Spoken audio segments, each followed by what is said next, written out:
Hey everyone, welcome back to another broadcast of In the Trenches. I'm excited to have on the call today Eric Bakey, who is a direct response copywriter and a conversion copywriter who uses visuals and cartoons to communicate direct response marketing strategies for small business owners. And he helps bridge the gap between strategy and results. And in today's conversation, we talk a little bit about direct response copywriting, but where we really dig in is how Eric made the transition from being a veteran, an Army veteran, to the world of self-employment and to business owner. And so we kind of dig into his journey.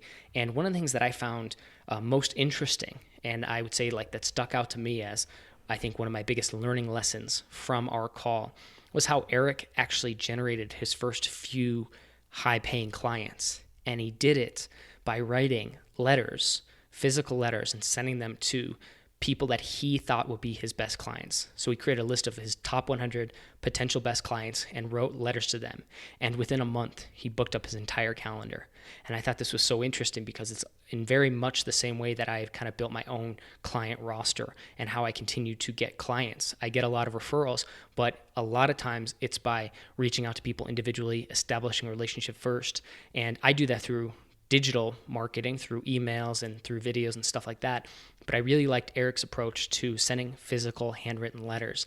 And so that's just one small part of this whole conversation, but definitely the thing that stuck out to me.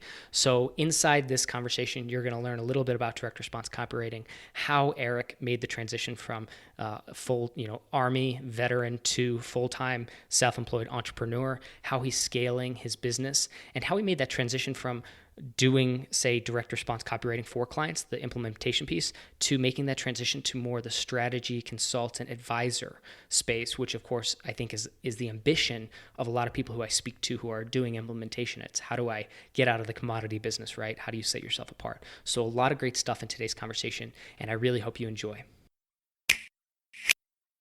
Eric, so the way I want to kick it off today is give us a little bit of context into how you got to what you're doing today, which I believe started in the military. So I want to hear a little bit about your transition and that path that led you to the stuff you're doing in direct response copywriting and your business that you're building today. Sure. So I joined the Army right after high school as a engineer, and I learned how to blow stuff up and mop floors, and got to deploy to some of the craziest places in Iraq. I was in Ramadi with Jocko Willink and Leif Babin, and that was really it shaped how I viewed the military and what was possible. And so actually thought I could make a little bit more money in the civilian world, but learned that my military skills didn't really uh, transition into the civilian world as effortlessly as I thought. And my hard charging, um, you know, crazy idea for the world coming to me at bended knee when I got out was not realistic. I had to start all over again as a construction apprentice in the elevator industry. Luckily, I knew that's not where I wanted to stay and worked my way up to the executive level of construction management within a pretty short amount of time. And I knew I was building someone else's dream and not mine. And I saved up enough money to sell everything off in my life and uh, go off into this world of entrepreneurship. And I had no idea what that meant, and I'm still kind of figuring it out as I go along. So give me a sense of the timeline here. So 2011, you got out of the Army, right? And Correct. then when did you start what you're doing kind of right now? Like what was the in between?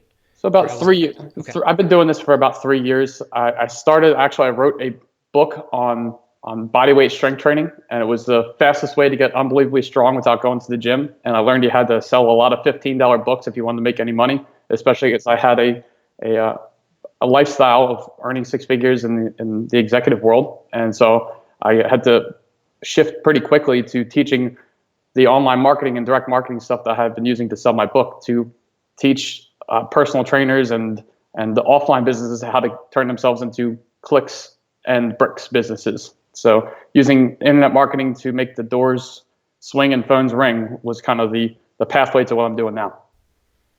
And so, and was this? It sounds like the first thing you moved into then, if I'm not mistaken, or if I'm understanding this correctly, was the direct response piece. And so you started writing, you started doing that. So tell me a little bit about how you got into that. Like, were you self-taught, and then how did you start kind of testing your chops? Was it with clients or for your own products or services or what? Yeah, so I had a blog. I'd always been fascinated with online marketing ever since reading. I think everybody kind of got into this, the 4 Hour Work Week. I was working third shift at BWI Airport, scraping human filth out of a escalator pit. And I on my lunch break, I read this thing called online marketing and affiliate marketing, outsourcing, all this kind of stuff. I'm like, wow, maybe I should be looking more into this. So I started a blog and started doing affiliate marketing. And I didn't have a product, so I was always at the mercy of my clients, or really imaginary clients, and trying to create something out of nothing. I just couldn't get it together, so I just created my own product, which is a book on. I've always been into fitness, and people always ask me about how I trained, and so I wrote a book and started pushing the book out. And I really like my publisher, but after the initial book launch, they don't really do a whole lot for you as far as continuing to market the book or the building the back end beyond the book. So it was a widget basically that I could hold up and talk about. But really, I always knew that I wanted to do more than just sell a book. And it was always I wanted to work with. I didn't want to build your biceps. I really wanted to build the business beyond your book, beyond my book, and build the business beyond whatever we were talking about. Because the people who hire personal trainers, especially online personal trainers, those people are kind of self-selecting executive types, and if they can afford to spend the kind of money to have the personalized attention, I figured I could help you grow something else too. So that's okay. That's where you got started. Tell me a little bit about that transition then to that, because obviously this is kind of a similar thing I went through from the military to what I do, where I didn't have any real applicable skills for the civilian world. And so I had to kind of just figure things out and create things from scratch, then build up a portfolio of work to prove that I had skill sets in the things that I wanted to be doing. So it was like a long, arduous journey for sure. So tell me a little bit about how you kind of have made this transition now to kind of working on the behind the scenes in the business capacity, and what that looks like. Yeah, well, I spent a lot of time. I was proud of my military background, but then when I went into the civilian world, it didn't apply. So eventually I didn't want to talk to the guys at the bar about my deployments and what I did and whatever. It frustrated me. So I kind of hid that, and I just focused on the things I was really good at. And I went away from trying to identify myself as this hardcore airborne air assault combat engineer. And so I pushed that stuff away. And then as I went into the business world, more people were interested in the fact that, oh yeah, I built a bridge over the Euphrates River under rocket attack. And maybe if I could do that, I could create some force multiplying marketing for you. And I kind of just kept on playing off the military stuff that I had hidden away because it wasn't applicable really. I was actually more, I wanted them to see my ability to perform under pressure in the civilian world, which to me was actually more impressive. And what they all wanted to hear war stories. So I've played off that in my brand, and my unit's saying when I was in the military was fast and rugged. And that's kind of how I've taken an approach to my copywriting business, and playing off all of the old military stuff, and how do we turn it into something that's applicable to what I'm doing now. So tell me about how you're kind of marketing and selling yourself and selling your services. Like, how do you get traffic, leads, and sales for something like this? I think that's always like one of the hardest things for any kind of entrepreneur, freelancer, solopreneur, anybody who's really, and especially anyone who is offering any kind of service. You have to be able to execute, implement, but you also have to market and sell yourself. And so it's this kind of constant conflict or friction between the two, of marketing and selling, and then performing and delivering. So tell me how you do that and how you balance the two. Well, I think this is something you'd be familiar with. It started with my commander's intent. I wrote down on a piece of paper my vision, my goals, my strategy, and then I let all that dictate my tactics. I first, as a copywriter, it's a commoditized thing. You can go get copy for $5 on the interwebs. I never wanted to look like one of those people, because I wanted to charge a lot of money out the gate, because I knew I was going to care more about the product, care more about my clients, and then be a champion for their customers. So I knew right off the bat that I was not going to be like one of these online freelancers. So I didn't position myself that way whatsoever. I've created a category of one, and the people that want to work with me are only want to work with me. They don't care what it costs in order for me to do it. I created systems and processes to be scalable, but also have clear deliverables at each way, so that if they get pissed off at me, or I want to fire them, or anything that happens, because I mean, all partnerships eventually fizzle where the project's done and they're ready to move on. But ideally, I don't need a lot of clients, because when I'm helping them make a lot of money, I'm also making a lot of money. But I spend 2 hours a day exclusively doing business development, and I believe in direct mail. I believe in telemarketing. I believe in doing all the old school stuff, the simplest, easiest way, and I don't believe in passive income. I've tried that thing, and I know it works for some people, but for me, I just want to get after it. My default's aggressive, and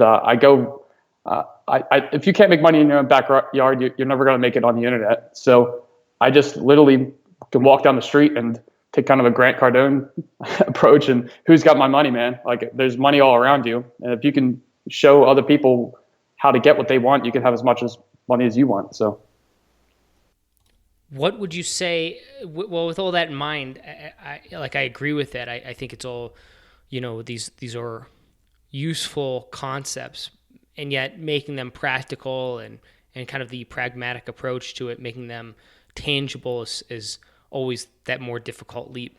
So how does it manifest for you? Because you're saying, okay, well, I'm only taking on certain clients, and only these clients are going to be paying me a lot of money, and they don't care what it costs. So it's like, well, how does that manifest? Like, how do you do that? Because a lot of people are going to be wondering, well, yeah, I'd love to be in that position. So, well, what's the how behind that? How do I actually do that and get people that are willing to pay premium or whatever it looks like? And so give us a little bit behind the scenes on that. all right, step 1 through 5. 1, you figure out who it is and who you want to serve. And the part of who you want to serve is you write down 100 dream clients. There's a book called The Ultimate Sales Machine by Chet Holmes. He mentions this dream 100 clients. If you could only work with 100 of your dream clients, and there were the only 100 or more transactions that could occur in your business, who would they be? And so I've dialed into my dream 100, and I started right at the top. For $63, I mailed a letter to each one of my 100 dream clients, and figured out how could I serve them. I wrote down 10 ideas for each one of them. And within the first month of doing it, I committed that I was going to do this for 3 months. Write one letter to my dream 100 clients once a month for 3 months is what I decided I was going to do. And within the first month, I got 3 of my people to call me and say, what do we need to do to work together? So I did the unscalable thing of writing a handwritten note and thinking about what is the vision for my dream 100 client and how could I bring value to them, and simply reached out to them. So I've continued this practice of writing letters, it's ultimately they're sales letters, as well as creating content and doing webinars and podcasts, and just being a person of value, going to events and marketing myself completely different than anybody else. I have my book. I'm working on a second book. I have special reports. I do all of the stuff that I'm not recreating the wheel. I'm just looking at what are successful marketers like Dan Kennedy, and what did Gary Halbert do, and my heroes, what did they do, and I'm just copying my way to success. So for the process of getting clients, you did definitely, it sounds like a direct sales approach that was personal outreach to these people, thinking through kind of what you believe what their goals are, which usually isn't that complicated, but it takes some time. You have to put some thought into it for sure. And I think a lot of people don't do that. So kudos on that. But you were able to articulate what that vision is that they had, that you perceived that they had, and then you offered up ways that you could actually help them achieve that. And you did this through a handwritten note, and you sent this out to, how many people did you send it out to? How many people responded? I was committed to sending 10 a week, and I was getting out to 100 of my dream clients. And by the time I even got to month 1, I was already booked solid by month 1. Okay, so you sent out 40. How many people was that? How many people said yes or responded? I'm really curious about the numbers behind this. I got 3 people in my first month, and I could not handle more than 5, I knew, since I was writing my own stuff too. And I created the first step was to do basically a half a day of consulting. They were only on the hook for an hour of their time, but I was going to secret shop the competition, put together a complete report, draw out their what makes them truly unique, what their true unique selling proposition is. Because often you only have access to your true self through your friends and your enemies. So they needed someone who they could take a pragmatic and third party approach. And since I knew their material already, I read their books and paid a lot for the courses and done all this stuff over the last 10 years of studying this stuff. I knew that I could offer them something that no one really in their own wheelhouse really would give them that kind of information. Yeah, it's interesting. It's like I almost think to myself, like, I almost wonder, this is just me brainstorming out loud, like if there would be freelancers who are listening to this right now, or we'll say service professionals who are like trying to get clients, and it's like would pay somebody to write these letters for them and send them out to their potential clients. I wonder if that's the thing, because like, and I'm kind of laughing about it as I think, because I'm like, I bet there is actually a market who would do this, because I hear this and I think this is absolutely my approach too. Although I don't do the handwritten note, my handwriting would I think speak less of me if I sent a handwritten note. They'd be like, who is this kid? But like, so I do it through email and through, video and stuff like that online. But the direct sales approach to getting clients, and I've always been more, I guess let's use a military term here, more like a sniper than like a shotgun approach to this, and saying, yeah, just like you said, who are the people you'd actually like to work with and where can you add value, and then kind of building that relationship over time. So, but I love that. And I think to myself, it's like, why don't more people do that? Now for you did it, you got some results. Is this something you continue to do to reach out individually, or are there other ways that you're growing your business now? Or is this still kind of a foundational element of your kind of freelancing consulting business? So I believe in being in the trenches and doing the thing, not just prescribing an approach to anybody. So I believe in there's 93 different ways to ask for a referral per Jay Abraham, and I've got I consistently do about 10. And studying a very successful $100 million a year supplement company, they continue to do the unscalable, which is handwritten notes and phone calls to each one of their people. Paper and ink newsletter, which is I'm working on launching that, is going to be gifted to my Dream 100 clients, as well as the clients I have already worked with, in order to stimulate more referrals and pass along value and show that I'm still growing my business and doing it in a unique and different way, and doing old school stuff that still matters. It's still tangible. I'm kind of a Luddite, even though I'm a digital marketer, and I do all kinds of the things that are fancy and video sales letters and webinars, all this kind of stuff. I still do the least technology thing in order to get results, because I want to measure everything. I don't believe in, like you were saying, taking a shotgun approach. I want to get extremely targeted and focus on. Basically, I'm a persuasive bean counter. If something's not working, I'm going to see it quickly and change it. And I nerd out on the numbers. I get really into the weeds on what's working for myself and what's working for my clients. And I don't think you should ever stop growing your business. So I'm getting after it every day. What and with what you're doing, are you still kind of essentially what people might call like a solopreneur? Is it just you? Do you have any employees or contractors that you work with, and in what capacity, and what does that look like for you in the future and going forward?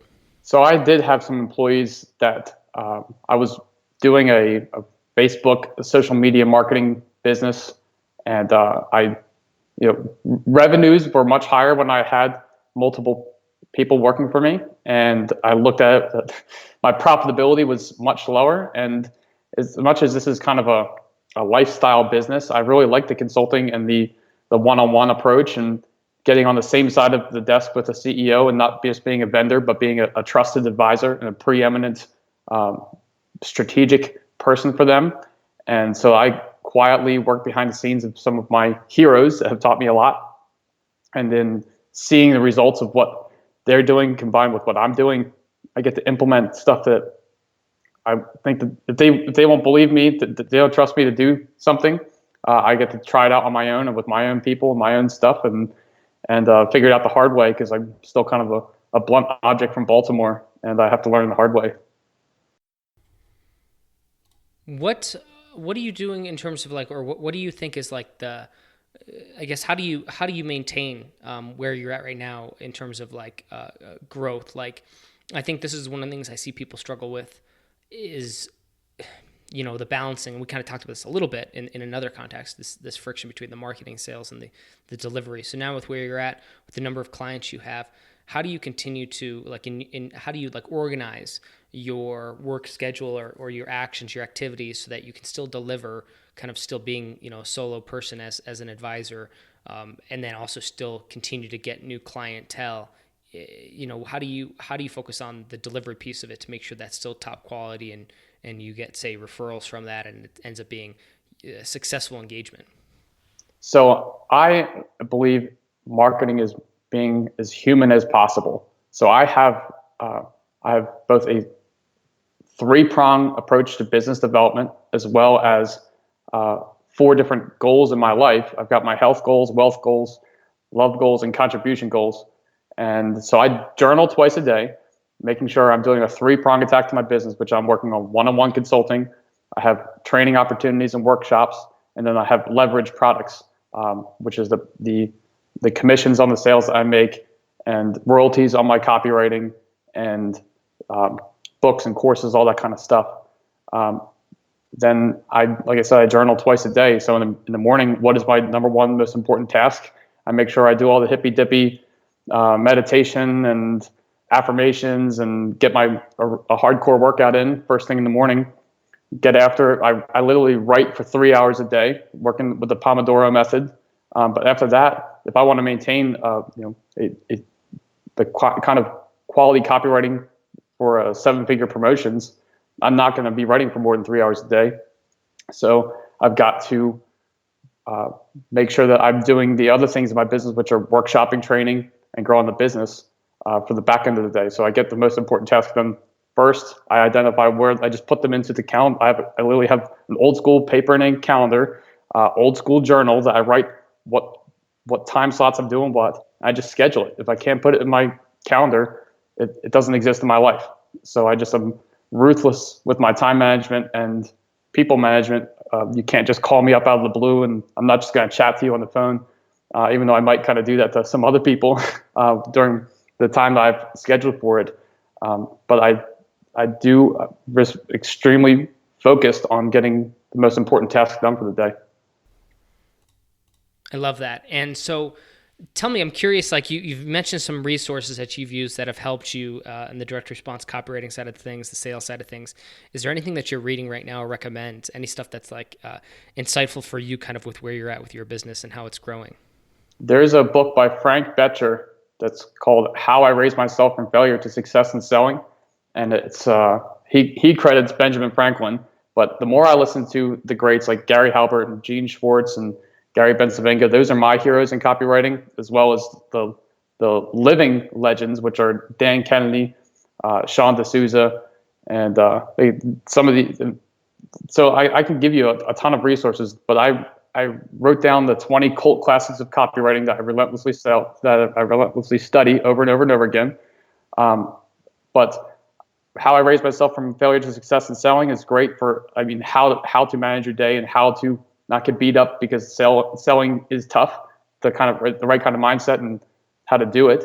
And then scientific advertising, as far as how do you do that at scale. So like I said, I've got 20 books, but if you just needed the top two, those two would change your life. I love it. Awesome. Well, hey, Eric, anything else to impart on those who are listening? Again, assuming that I think many of our listeners are service professionals, are either full-time, have a full-time job and are doing this on the side, or are doing this full-time and running some sort of online business. I think we do have a lot of freelancers, consultants, solopreneurs in the audience. So any last pieces of advice for them before we part ways? You've got to believe it in your mind before you can ever create it in life. And having a vivid vision of what you want to create you have to have a clear picture of what you want before you're ever going to be able to create it. So you have enough time. We all have the same 24 hours, and it's how you use it is up to you. I love it. Well, Eric, thank you so much. And where can people reach out to find you and connect with you? Very simply, ericbakey.com. That's like easy bake oven with Bakey. I love it. Well, Eric, thank you so much for being on In the Trenches. It was a pleasure hearing your story and how you got started in your transition. And we definitely wish you a lot of success in the future. Thank you for having me.